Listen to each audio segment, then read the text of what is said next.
My husband was in an accident while he was visiting his family. My in-laws weren't planning to tell me because we've been having issues for over a year that they know about, but he kept asking for me, so they finally did. He'd already been discharged from the hospital by the time I got there, so he was recovering at their family home.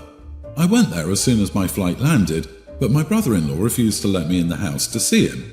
He told me to wait outside until my husband woke up, and if he still wanted to see me, he would let me in. He was also implying the accident was my fault. I was tired and irritated, so I told him that if my husband died, I would inherit the family home he was preventing me from entering, and then I'd keep him outside. He took it to mean I was disappointed my husband hadn't died, which couldn't be further from the truth. I eventually left and got a hotel because he got so angry that he was scaring me, and continuing to argue with him would have been pointless. He told everybody what I said, so when I next went to see my husband, things were awkward between his family and me. No matter how many times I've tried to explain, I never meant it the way my brother-in-law took it. It hasn't made a difference. The only person who didn't take my brother-in-law at his word is my husband, who's been making a joke out of it. Am I the idiot? Not the idiot. If one of my in-laws tried to prevent me from seeing my possibly dying husband, God help them. So your husband's family wasn't going to tell you that your husband was injured in an accident, and I'm guessing it was fairly bad since he was actually admitted to the hospital. What is that? And then when you arrived, your brother-in-law refused to let you see him even though he was asking for you. Your brother-in-law seriously overstepped when he was blocking you from reaching your injured husband. He had no right to do that. He was discharged from the hospital, not dying, and in their own family home. It's messed up, but more dynamics are at play here than in this story. OP's immediate threat to take the inheritance adds fuel to the fire, and it's weird that despite being well enough to leave the hospital, the husband never called OP to check in. I agree, they've been having issues for over a year. They're in such little contact that she has to fly to see him, and the first thing she does is try to bring up the inheritance. Everyone's the idiot here. Why the heck did you say that? How did that help the situation? What were you hoping to achieve? This is a far cry from a loving wife blocked from seeing the dying husband picture you're painting. Yeah, it's definitely everyone's the idiot here. Still, I have to lean towards the husband's family being the bigger idiots because if he asked for her, repeatedly blocking her is beyond the pale. OP could be the worst person in the world, but ignoring his wishes is incredibly messed up. I say this as someone who was hospitalized not that long ago. I would have been so angry if someone ignored my wishes of who I wanted to see. Question: is it your home brother-in-law was keeping you out of, or his parents' home? My husband inherited it from his father, so legally it's his, but his mother is the one who spends most of her time there and doesn't want me there. I never cheated on him or anything like that. His family mostly dislikes me because they're upset I wouldn't agree to move to their country after my father-in-law died because I stopped making an effort with them when things got bad between us, so their image of me isn't great anymore.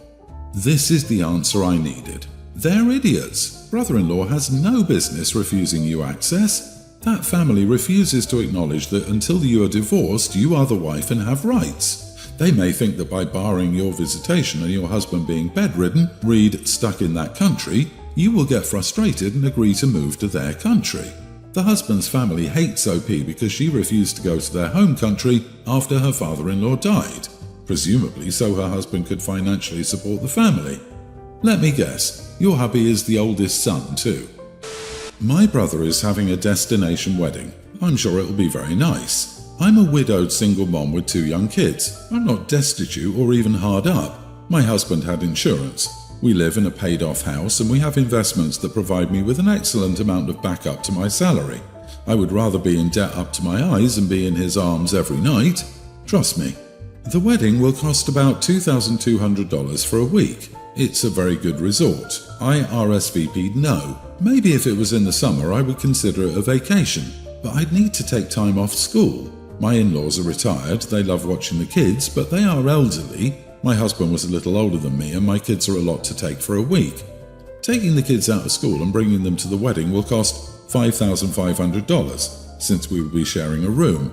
That would put a massive dent in our budget. I know that my parents are still working to save for retirement, so this will be expensive for them. My brother called me right away to ask why I wasn't coming. I said I really wanted to come, but I just couldn't justify it. He said that I had lots of money in the bank. That's not really any of his business. And if, God forbid, something happens to me, my kids are going to need that money.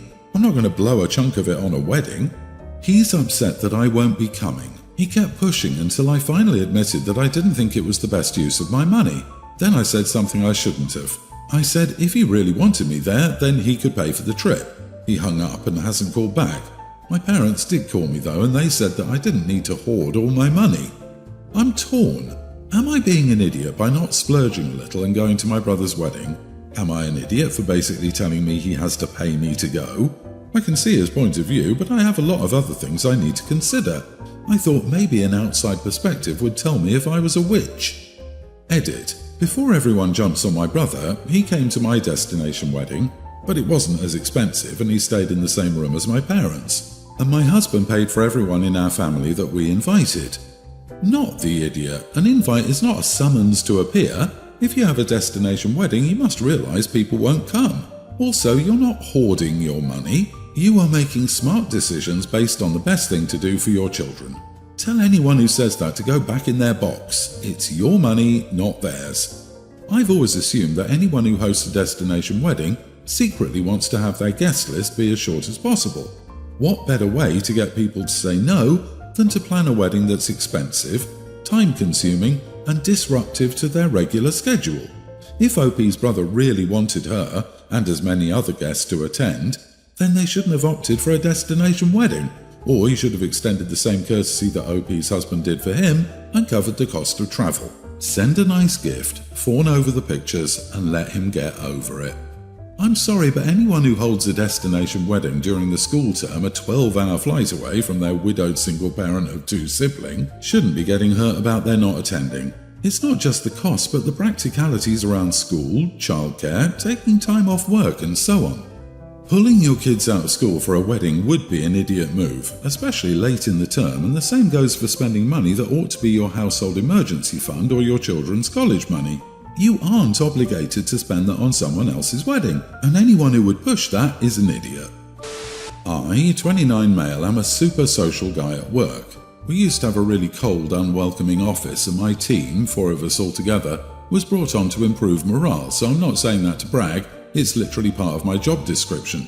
Organising events, fielding complaints and relationship dynamics, just generally making sure everyone is comfortable and happy.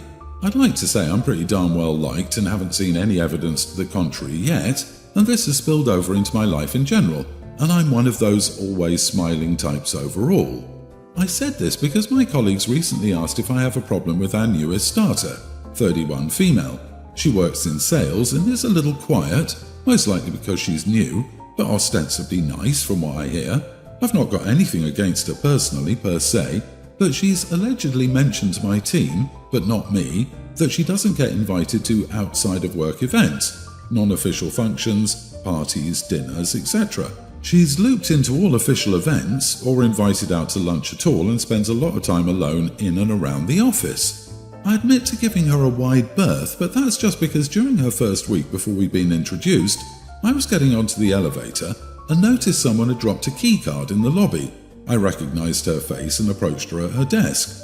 When I got to our floor, she looked apprehensive about me approaching, so I slapped on a smile and went to speak.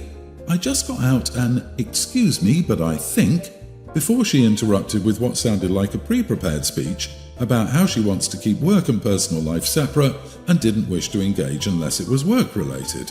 I didn't say anything and just placed her card on her desk and left it at that. She approached me at lunch that day to apologise and said she thought I was asking her out, but did so in front of a crowd of people to whom I then had to explain myself. Overall, she made me uncomfortable and feel guilty for being friendly, so I followed her rules and only sent her emails in group threads. But seeing as I'm a social hub in and outside of work, this had apparently had a knock-on effect of others distancing themselves too. So, am I the idiot for being cold to a newish co-worker? P.S. I have a partner of 4 years who works with us in a different department. Not the idiot. Kinda weird that she thought you were automatically hitting on her. I would say invite her or have people invite her, but keep the convo to a minimum so as not to have her come up with the weird "oh he wants me" thing, or maybe invite your partner along so she can tell you you're in a committed relationship. I honestly couldn't imagine a situation where I would start a new job and get hit on by the first person I saw. I would expect them to be welcoming, not, "Hey baby, wanna?" It's off that she would jump right away to thinking a new colleague was about to ask her out. Something triggered her response, and past experiences might have been the reason. Also, she apologized in front of other people, potential witnesses, underscores that she might have experienced some unwanted advances in a past job. I'm glad she had the decency to apologize, but I don't know how this woman expects OP to feel comfortable being around her or interacting with her on any level after she blew up like that in their first meeting. I wouldn't want anything to do with her either. Yeah, she said she was there for work and not to entertain social whims. She made it weird, and she's getting what she asked for. If she hadn't made her clumsy apology so awkward in public, you wouldn't have been grilled to relay every detail of that initial interaction, and the team wouldn't have ever known she expressed this sentiment.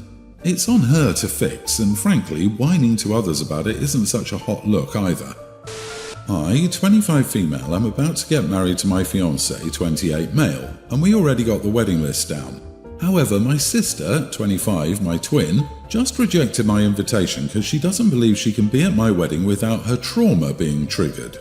Her husband died 6 years ago, just 10 days after they got married, and now my sister thinks attending another wedding would trigger all of these memories and it would be too much for her, even though she knew her husband would die soon after their wedding because he had late-stage cancer, and that was the only reason they even got married. It was 6 years ago, so by all means, she shouldn't be so traumatized that she'd avoid all weddings, including mine. Honestly, I feel like this trauma thing is just an excuse not to come because we've always had a rocky relationship. But come on now, it's my wedding. She should put that aside and support me during my biggest day. Also, her friend called me to complain about how our family is harassing my sister to come to my wedding, and that sent her into depression and even made her skip work. I admit I did get my family to try to convince my sister to attend my wedding, but nobody's been harassing anyone, and I feel like she's once again playing the depression card so she can get away with her unfair treatment of me. But now even my fiancé is on her side and wants to leave her alone because it's not worth it to bully anyone to come to our wedding. Am I the idiot? You are the idiot. Do you actually want your sister to celebrate with you at your wedding, or are you just looking for an excuse to be awful to her? Really, she's playing the depression card? Her husband died 10 days after her wedding. I get that it happened a few years ago, but she's still allowed to grieve about it. Why do you want her at your wedding? You said yourself that your relationship is rocky and you seem to have a very low opinion of her. So why are you insisting? OP wants to rub her happy wedding in her sister's face because her sister made the bad choice of marrying a sick man about to die. Geez, OP, if your partner dies tomorrow, I hope your sister insists you accompany her on Valentine's Day, on his birthday, on every special date, for fun, and the day he died each year, so you can be there to have fun with her. Be a caring human. Pretend you're capable of empathy for real. For everyone else, it was 6 years ago, but I'm sure for her it still feels like yesterday. Come on, OP, don't you know depression and trauma aren't real? I mean, it's not like they got married to be together forever, right? Like it wasn't a real marriage because he was going to die anyway. Sarcasm, in case that wasn't clear. OP, you are the idiot, and you're the selfish one here. Let her come or not on her own terms, and stop being a brat. I'm 26 weeks pregnant and my clothes have become too tight. This is my second pregnancy and I bought a lot of maternity clothes during my first, but I donated them to a friend who's also pregnant, but was going through some financial hardships as she needed them more than I did. I was going to buy some more maternity clothes when I needed them, but I've started wearing my husband's clothes and I find them a lot more comfortable. It's not like I'm going to work every day, so I've decided not to. My husband mostly doesn't complain about me stealing his clothes all of the time, and I've had dinner with his family twice wearing his clothes. They've never said anything to me directly, but my sister-in-law told my husband to ask me to wear something more suitable the next time as her parents would be there.